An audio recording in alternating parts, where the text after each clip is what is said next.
The room went silent the moment Captain Rourke slammed his fist on the metal table. "Sit down," he barked. His voice cracked with anger. His face flushed red. His badge glinted under the fluorescent lights. But his authority came from something darker. Across from him stood Angela Winter. Tall, composed, unmoving. She didn't even blink. "I said sit down." Rourke repeated, louder this time, spittle flying. Angela didn't sit. She folded her arms. Her close-cut natural hair cast a sharp shadow in the bright interrogation room of the 8th Precinct in Lower Manhattan. She had walked in minutes ago, expecting cooperation. Instead, she had discovered something she had learned to detect instantly: disrespect disguised as procedure. Every officer in the room watched. 3 at the walls, 1 by the door. Tension buzzed like static.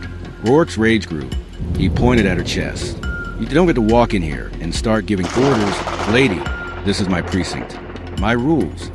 Angela spoke slowly, voice low. "You are obstructing a federal investigation." Rourke laughed, loud, mocking. "A federal investigation? You?" He stepped closer, towering, trying to intimidate. "You think flashing an attitude and a badge makes you someone?" She didn't move. "I don't think," Angela said evenly. "I know." Rourke leaned in until his nose was inches from hers. "You don't look like any FBI agent I've ever seen." There it was, a knife disguised as a comment. Angela's jaw set. Her voice was barely audible. "I'm here on assignment. Release my informant. Now." Rourke smirked. "You're not leaving here until I'm done with you." Outside the observation window, officers whispered. Some shook their heads. They could sense this was about to escalate into something dangerous. Angela exhaled slowly. This wasn't her first storm. "Hello, everyone. Before we begin today's video, we want to thank you for your support, love, and kindness. We wouldn't have come this far without you. Subscribing is one of the best ways you can help us. It's quick, free, and allows us to continue to bring you great content. Your support means everything. Let's keep this channel growing collectively. Where are you watching from? Drop your city and country in the comments below. Thank you very much. Now let's get back to the story. Angela Winter had spent 20 years in federal service. She had dealt with cartel interrogations, foreign agents, and terrorism suspects.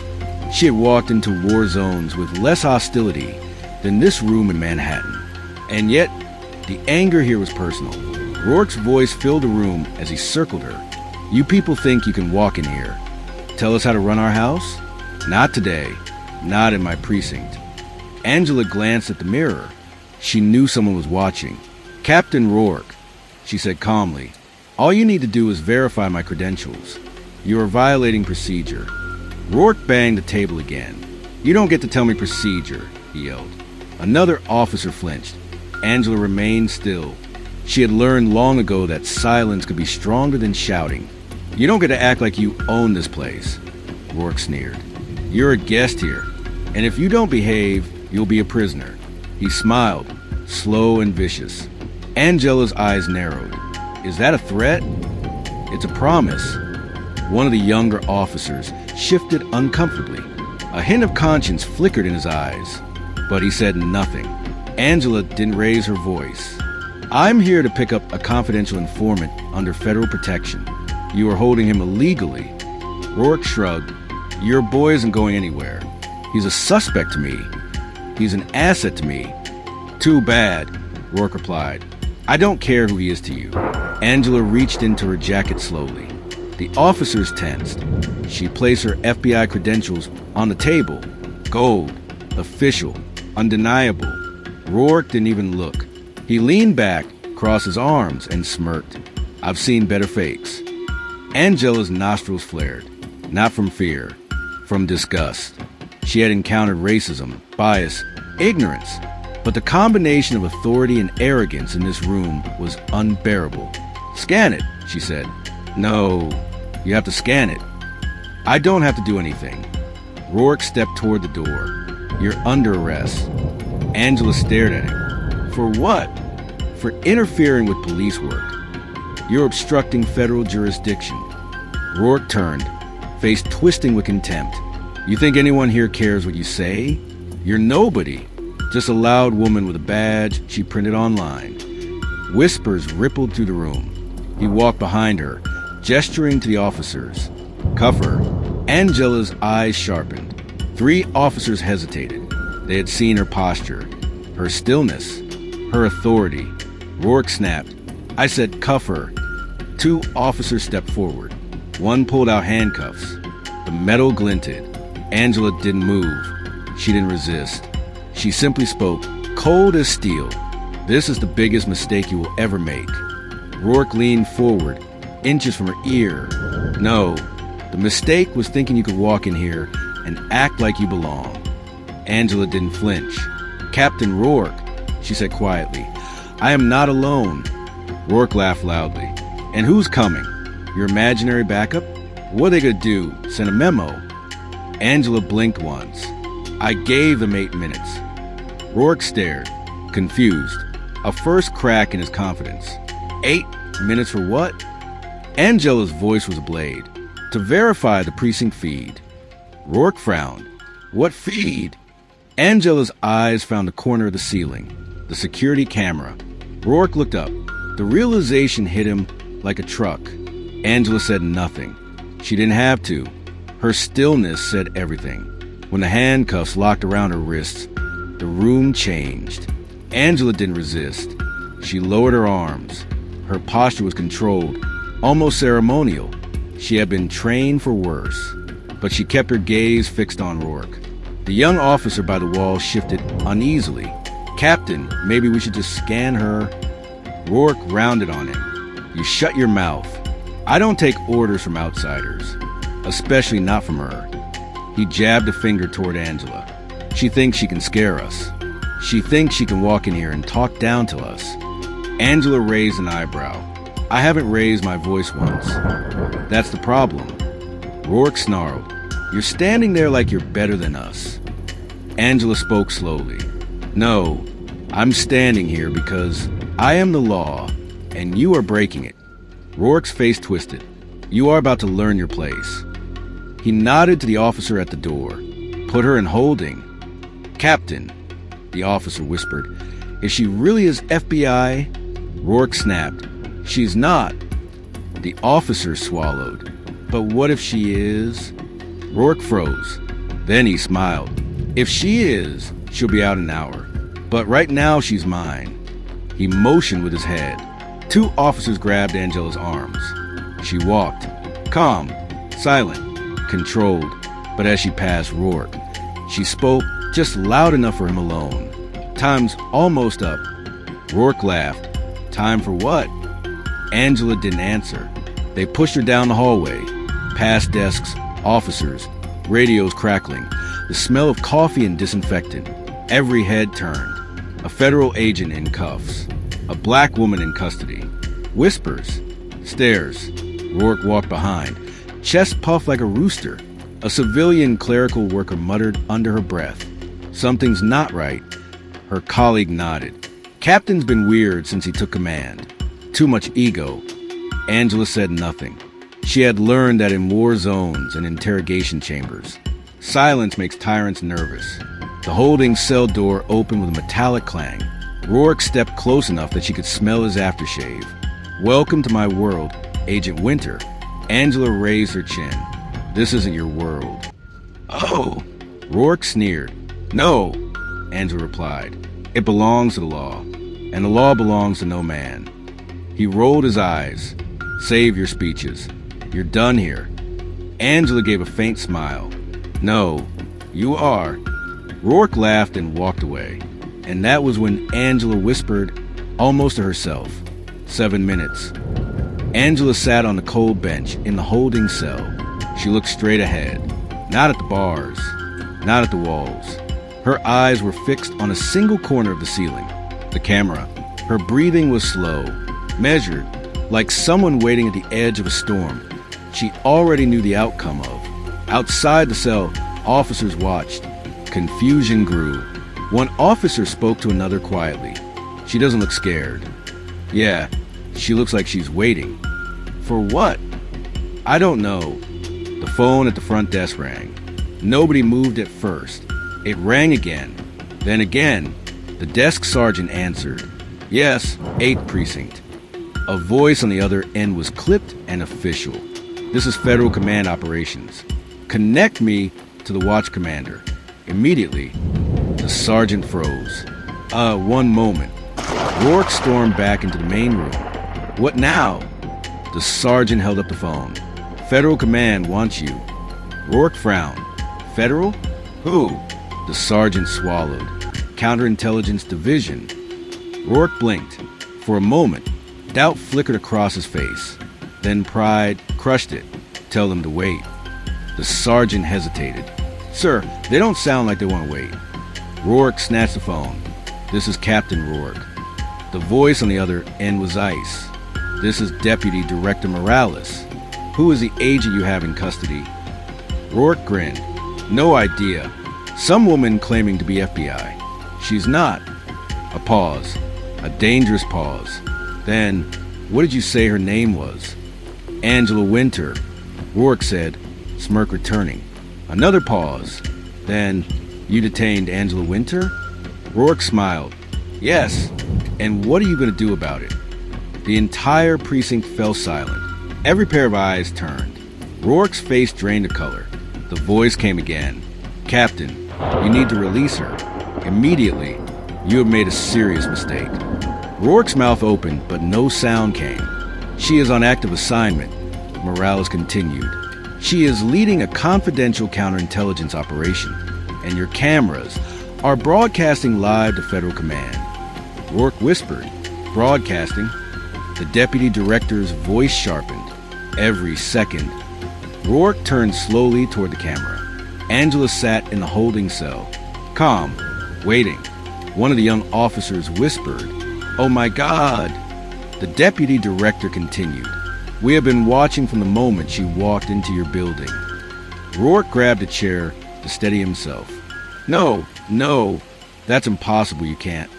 "We can," Morales said, "and we have..." A final sentence dropped like a hammer. "Captain Rourke, you are about to be relieved of command." Rourke inhaled sharply. "What?" The line went dead. The room was completely silent. Angela Winter lifted her head. Her eyes locked on Rourke through the bars. She spoke 3 words. "Time's up, Captain." Captain Rourke stepped forward, chest puffed like a man ready to claim a trophy. His smirk stretched under the harsh fluorescent lights as the precinct hummed with a cocktail of whispers, tension, and unspoken judgment. "Agent Winter," he said, emphasizing the word agent as if it left a bad taste. "I don't care what badge you flash. In this house, you follow my rules." Angela Winter didn't blink. She stood in the middle of the open bullpen, wrist still cupped behind her back. Yet her presence dwarfed the entire room. Her voice, when she finally spoke, wasn't loud. It was steady, measured. "You're obstructing a federal investigation." Rourke scoffed. "Oh, I'm sure you'll find someone to complain to. But until then..." He reached out to shove her shoulder. Every officer watching stiffened. Angela didn't move. She didn't flinch. She simply let his hand touch her blazer, and then she slightly turned her head, eyes drilling through him with a level of cold authority that froze the air. "Captain," she said, "I need you to understand something clearly before you do something you'll regret." He rolled his eyes. "Lady, you've already made your mistake by walking in here like you own the place." "No," she said. "My mistake was assuming professionalism." Rourke let out a short laugh. "Professionalism? You're in handcuffs." Angela's lips curled into a faint, almost pitying smile. Not for much longer. The elevator dinged. Every head turned. A woman in a dark navy suit stepped out, heels slicing against the tile. Her badge was visible. Deputy Assistant Director of the FBI. A ripple of shock shot through the room. Captain Rourke's confidence flickered. Angela Winter lowered her voice, just enough that only he heard. "I told you I didn't come alone." The entire precinct shifted as though gravity had tilted. The assistant director, Rebecca Caldwell, moved with the aura of a storm in a tailored suit. Her short silver hair framed sharp eyes that scanned the room with surgical precision. She didn't speak immediately. She didn't need to. The effect was electric. "Agent Winter?" she said finally. Angela nodded. "Hands," Caldwell instructed. Rourke stepped between them. "She's under arrest," he sputtered. "Protocol. Disorderly conduct. Resisting." Caldwell Didn't even look at him. Removed the cuffs. When Rourke didn't move fast enough, she turned her full gaze on him. Now. Her voice wasn't loud. It was lethal. Rourke swallowed and fumbled with the keys. The moment the cuffs clicked open, the sound echoed through the precinct like a stun grenade. Angela rolled her wrists, the dents deep in her skin.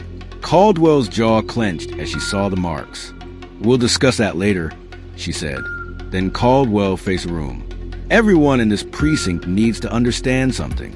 Special Agent Angela Winter is on assignment, a federal assignment. Your captain has interfered with it." Murmurs. Shock. Shifting loyalties. Caldwell continued. "A joint FBI/NYPD operation has been underway for the last 72 hours. Agent Winter was running an undercover infiltration targeting 2 officers, supplying information to a drug organization." She paused. Her eyes slid to Rourke, and she was closing in. Rourke's face drained white.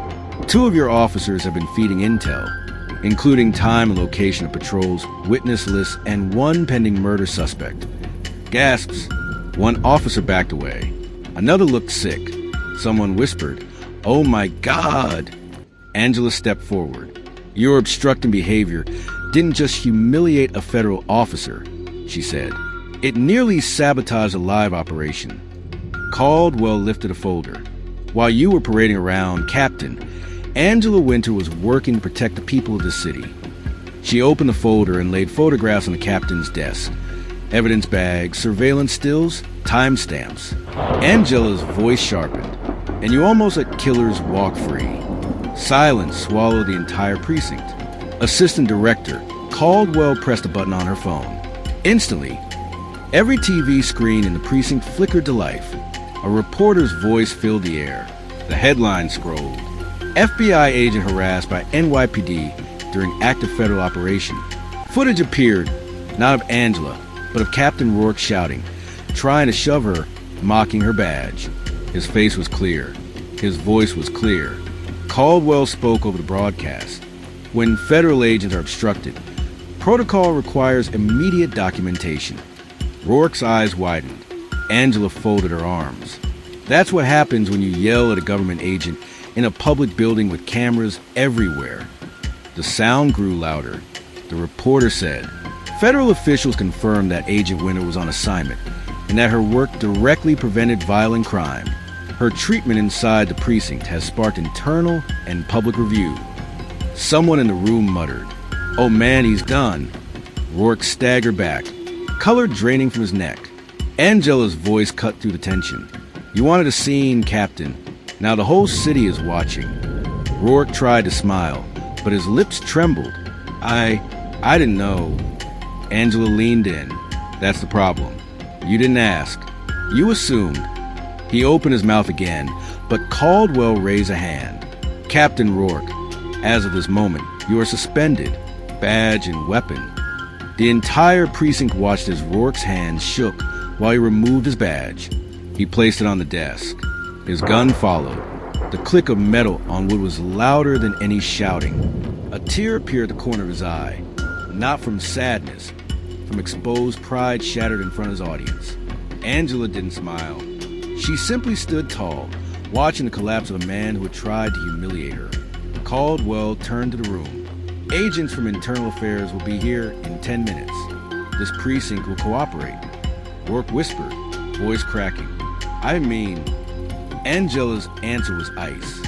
"You meant every word you said." His shoulders slumped. "You just didn't think you'd be held accountable." As Rourke was escorted from his own precinct, whispers followed him like ash. Angela Winter stepped aside. The officers who had mocked her now couldn't meet her eyes. One officer approached, nervous. "Agent Winter, I didn't know." Angela looked at him calmly. "You didn't want to know." He swallowed. "I'm sorry." Angela nodded once.